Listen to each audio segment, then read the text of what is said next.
الحمد لله رب العالمين والصلاة والسلام على رسوله الكريم أما بعد فأعوذ بالله من الشيطان الرجيم بسم الله الرحمن الرحيم وعن قبيصة ابن هلب عن أبيه قال سألت النبي صلى الله عليه وسلم عن طعام النصارى وفي رواية سأله رجل فقال إن من الطعام طعاما أتحرج منه فقال لا يتخلجن في صدرك شيء ضارت فيه النصرانية رواہ الترمذی صدق اللہ و صدق رسولہ الکریم۔ عزیزان گرامی قدر، السلام علیکم ورحمۃ اللہ وبرکاتہ۔ حدیث پاک کا ترجمہ سماعت فرمائیں۔ روایت ہے قبیصہ ابن حلب سے، وہ اپنے والد سے راوی فرماتے ہیں کہ میں نے نبی کریم صلی اللہ علیہ وسلم سے عیسائیوں کے کھانے کے متعلق پوچھا، اور ایک روایت میں ہے کہ حضور صلی اللہ علیہ وآلہ وسلم سے ایک آدمی نے پوچھا تو فرمایا کھانوں میں سے ایک کھانا ہے جس میں ہم حرج سمجھتے ہیں، فرمایا تمہارے سینہ میں کچھ نہ چبھنا چاہیے، تم اس بارے میں عیسائیت سے مشابہ ہو گئے۔ ترمذی، ابو داؤد۔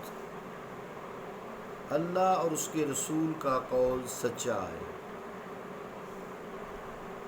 عزیزان گرامی قدر، حضرت قبیصہ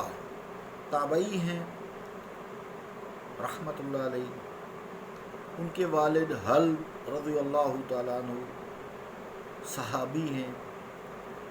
حلب ان کا لقب ہے، نام یزید بن قنافہ ہے، قنافہ، قبیلہ بنی طبی سے ہیں۔ قبیصہ کو نسائی اور ابن مدین نے مجہول کہا ہے، اور امام اجلی اور ابن حبان رحمۃ اللہ علیہ نے ثقہ فرمایا ہے۔ ابو داؤد اور ترمذی نے ان سے صرف یہی روایت کی ہے، یہ حدیث پاک روایت کی ہے۔ حدیث پاک کی طرف توجہ کیجیے، سمجھیے اس کو۔ یعنی یہود و نصارہ کے پکائے ہوئے جو حلال کھانے ہیں، کیا وہ مسلمانوں کے لیے درست ہیں یا نہیں، حلال ہیں یا نہیں؟ جیسے ان کے ہاتھ کی حلال کھانے، حرام نہیں، حلال کھانے، تو جیسے ان کے ہاتھ کی پکی ہوئی روٹی ہے، گندم ہے، جو ہے، باجرہ، کوئی مکئی ہے، چاول ہیں، ظاہری بات ہے اس میں تو ذبح کا کوئی تعلق ہی نہیں ہے، دال ہے جو آلریڈی حلال ہے، بکری ہے بشرطے کہ شریعت مطہرہ کے مطابق حلال کی گئی ہے، یعنی کی انہوں نہیں ہے لیکن بسم اللہ اللہ اکبر پڑھ کر چھری پھیری ہے اور غیر اللہ کا نام نہیں لیا حلال کے وقت، اور گردن سے کی ہے شریعت مطہرہ کے عین قوانین کے مطابق۔ تو یہ پوچھنے والے عدی ابن خاتم تھے رضی اللہ تعالیٰ عنہ، جو پہلے عیسائی تھے، بعد میں مسلمان ہوئے، جیسے کہ اشعاع میں ہے۔ سوال یہ کہ اہل کتاب جو ہیں، عیسائی ہیں، یہودی ہیں، ان وغیرہ دونوں یعنی اہل کتاب ہیں، ان کے پکائے ہوئے جو حلال کھانے ہیں، ہمیں شبہ رہتا ہے کہ یہ کھانے یا برتن پاک ہیں یا نہیں، ہم انہیں کھائیں یا نہیں، یہ سوال پوچھا۔ یعنی ایسے کسی کھانے میں بلا، حضور کریم علیہ السلام نے فرمایا کہ ایسے حلال کھانے میں، چاہے وہ اہل کتاب نے ہی بنایا ہے، ظاہر پہ شریعت مطہرہ ہے، وہ بظاہر صاف ستھرے نظر آ رہے ہیں، یعنی حلال ہیں، تمہارے لیے دال، روٹی، چاول، یہ سارے جتنے بھی ہیں، یا بکری اگر تمہیں پتہ ہے حلال طریقے سے ہے تو ان کا ذبح کیا ہوا بھی حلال ہے، ایسے کھانے میں بلا وجہ شک شبہ نہ کیا کرو، وہم نہ کیا کرو، شوق سے کھا لیا کرو، چونکہ وہ اہل کتاب ہیں، کسی زمانے میں عقیدہ توحید پر قائم تھے، اب بے شک وہ مشرک ہو گئے ہیں، لیکن اہل کتاب مشرک ہیں، تو ان کسی نہ کسی زمانے میں ان کے آباء و اجداد توحید پہ قائم رہے ہیں، حضرت موسیٰ کی قوم سے ہیں، حضرت عیسیٰ کی قوم سے ہیں علیہ السلام، تو انہیں شوق سے تم کھاؤ پیو، کوئی ایسی بات نہیں ہے، بغیر دلیل کے کسی چیز کو ناپاک مت سمجھو، اسلام آسانی ہے، اسلام میں آسانی ہے، یہ دین اسلام راحتوں کا دین ہے، اس میں آسانیاں ہی آسانیاں ہیں، سختیاں نہیں ہیں۔ خیال رہے کہ یہاں وہم کا ذکر ہے، یعنی بلا دلیل ایسے کھانوں کو ناپاک یا حرام سمجھنا کہ شاید پکانے والے کے ہاتھ یا برتن گندے ہوں، یا محض وہم ہو، جیسے آج کل لوگ بچوں کو چیزیں باہر کی نہیں دیتے، یہ گندی ہوتی ہیں، بھئی گندی کیسے ہوتی ہیں؟ ان کو تو مشینیں تیار کر کے لفافوں میں بند کرتی ہیں، جراثیم بھی نہیں پڑتے مقررہ مدت تک، بلکہ اس سے بھی آگے تک، ایسے ہی خام خواہ بچوں کو، اندر اصل میں کنجوسی ہوتی ہے نا، ان الانسان خلق ہلوعا، بے شک انسان جو ہے یہ لالچی پیدا ہوا ہے، اور ہلو کہتے ہیں عربی میں وہ شخص جو حرام اور حلال میں تمیز نہ کر سکے۔ تو بہرحال یعنی اے لوگو،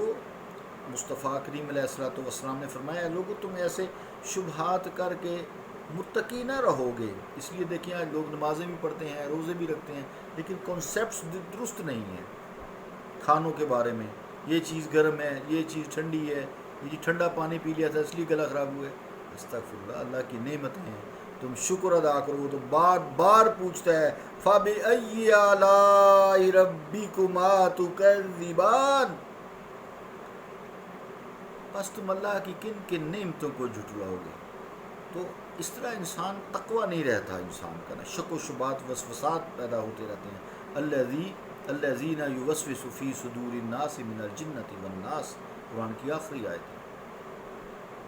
الذی یوسوس، وہ لوگ جو الذی وہ لوگ جو وسوسات ڈالتے ہیں لوگوں کے دلوں میں، من الجنۃ والناس، جنوں میں سے یا انسانوں میں سے۔ انسان جب وہم، وسوسہ، شک، شبہ ہر چیز پہ کرنے لگ جاتا ہے تو اس کا تقوی خراب ہوتا ہے، وہ متقی نہیں بن سکتا، پکی بات ہے یہ، جتنی مرضی نمازیں پڑھ لے، جتنے مرضی روزے رکھ لے، اب کوئی چیز بازار سے لی تو اس پہ شک شروع کر دیا، یہ ٹھیک نہیں ہے۔ یہ حضور کریم علیہ السلام نے منع فرمایا ہے کہ پھر تم متقی نہ رہو گے، بلکہ تم عیسائیت کے مشابہ ہو جاؤ گے، جو وہم وسوسات کر کے تارک دنیا ہو گئے تھے، رہب بن گئے تھے انہی وہم وسوسات کی وجہ سے۔ اسلام میں ایسے وہموں کا اعتبار نہیں، چونکہ حضرت عدی ابن حاتم رضی اللہ تعالیٰ عنہ پہلے عیسائی تھے، اس لیے حدیث پاک میں حضور کریم علیہ السلام نے عیسائیت کا ذکر فرمایا